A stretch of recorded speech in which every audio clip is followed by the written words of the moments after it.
안녕하세요. 드라마 이슈입니다. 호수의 풋풋한 고백과 미지의 백허그가 마음을 간지럽게 했던 한 주였습니다. 이번 영상에서는 멀쩡한 하나, 둘이 아닌 채워진 하나가 된 미지와 호수의 이야기가 아닌 김로사 할머니 이야기를 해볼까 합니다. 김로사는 죽고 대신 상월이 로사의 이름으로 살고 있다는 의견이 많은 것 같습니다.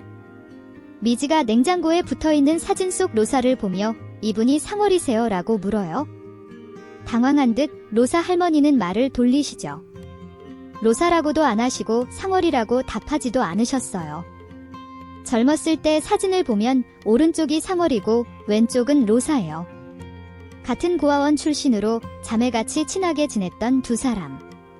하지만 로사가 결혼하면서 고통이 시작된 것 같아요. 5화에서 이충구가 직원을 시켜 김로사 할머니의 뒷조사를 시켰잖아요. 상월이 김로사 할머니 남편을 죽였다는 기사가 스쳐 지나가서 깜짝 놀랐는데요. 그 신문에 김로사 남편 살인사건에 대한 내용이 자세히 실려 있습니다. 김로사 남편 살인사건의 진상을 살펴보겠습니다. 해당 내용은 당시 신문기사에 실린 내용을 토대로 작성하였습니다. 가정폭력 참극 남편 사망. 친구의 개입이 불러온 비극. 폭행 말리던 친구. 다리미 휘둘러 정당방위 여부 확인 중. 로사의 남편 차씨는 몇 년째 상습적인 가정폭력을 해왔고 로사는 참고 견뎌왔다. 일을 마치고 집으로 돌아왔을 때 남편 차씨는 일방적으로 구타를 하고 있었고 로사는 세 살아들을 보호하기 위해 몸을 웅크리고 있었다.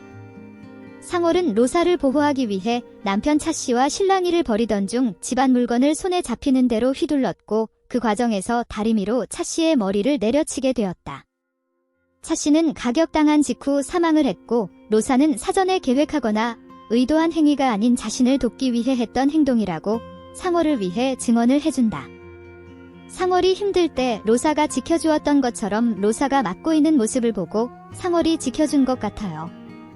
기사 내용상 일부러 죽인 것 같아 보이진 않아요. 자신 때문에 살인자가 된 상월이에 대한 죄책감과 미안함, 고통으로부터 해방시켜준 고마움으로 상월을 위해 증언을 해줘서 감형을 받게 해준 것 같습니다. 여기까지는 신문에 나온 팩트였고 이후부터는 저의 뇌피셜입니다. 영상을 보실 때 참고 부탁드립니다. 저는 김로사가 현상월이 아닌 정말 김로사인 것 같습니다.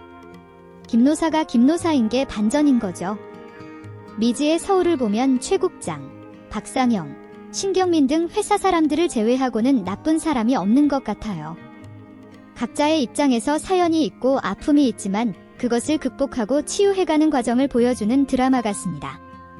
로사 할머니가 상월이면 신분 위조고 거짓의 삶이 되어버리잖아요. 드라마 분위기상 아니지 않을까요?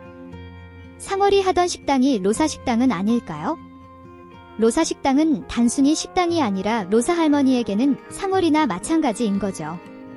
상월의 바다에서 상월은 친구 상월, 바다는 로사 식당의 은유적인 표현일 것 같습니다.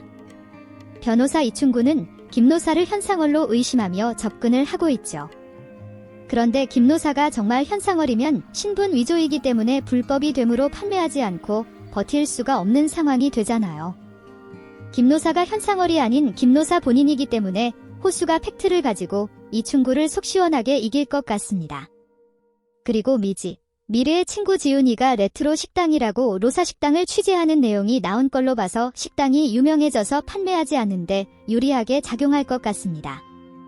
미지가 당황하면 손을 누르는 버릇을 보고 상월을 떠올렸었죠. 오래된 버릇이라면 로사 할머니가 당황했을 때 버릇이 나올 텐데 그 모습을 보고 상월을 떠올리긴 하지만 손을 누르는 행동을 하지는 않으시죠. 그리고 로사 할머니가 다쳐서 병원에 갔을 때 의사가 그전에도 아프지 않았냐라고 물었을 때 과거 회상 장면이 나옵니다. 병원 응급실에서 침대에 누워 배를 움켜쥐며 괴로워하는 로사를 보며 안절부절하는 상월이 나오죠. 그러면서 옛날에 속병이 있었다고 답해요. 회상 장면에서 배가 아팠던 건 로사였고 지금 로사 식당 사장님이 로사가 맞다는 떡밥이지 않을까요? 과거 남편 살인사건과 친구 상월의 죽음으로 인해 정신적으로 힘들어진 로사 할머니는 난독증으로 인해 시인이라는 자신의 삶을 살지 않고 친구인 상월의 삶을 살아가는 것 같습니다. 그리고 정신병원에 입원해 있는 사람은 아들이지 않을까요? 아들이 있다고 했는데 한 번도 나오지 않았죠. 살인사건 당시 3살이었다고 신문기사에 나오는데 지금은 정신병원에 있고 성년후 견제도는 할머니가 아닌 아들을 위해서 미지에게 부탁하는 것 같습니다. 할머니가 돌보지 못하는 상황이 될 때를 대비하는 거죠. 이충구 변호사가 할머니 아들이다라는 설도 있어서 계산을 해보았습니다. 로사 할머니는 1956년 2월 14일 생이에요. 할머니가 대학생 때 찍은 사진이 1975년 사진이고요. 75년에 대학생이었으니까 졸업을 하고 2년 후에 결혼을 했다고 가정을 하면 78, 9년쯤 되지 않을까요? 결혼 후 아이를 낳았다면 대략 1980년에서 1985년생일 것 같아요. 그런데 이충구 변호사가 2002학번, 재수를 안 했다면 1982년생이더라고요. 나이상으로는 가능성이 있는데 아니었으면 좋겠어요. 꼬여도 너무 꼬인 설정인 것 같아서 어색한 것 같습니다. 이충구 변호사도 김노사 장학금을 받고 다닌 학생이었다 정도가 좋은 것 같아요. 이번 영상은 김노사는 현상월이라는 대세설을 뒤로하고 김노사는 김노사다라는 반전 리뷰를 해보았습니다. 영상이 재미있으셨다면 구독, 좋아요, 알림 설정 부탁드립니다. 드라마 이슈였습니다.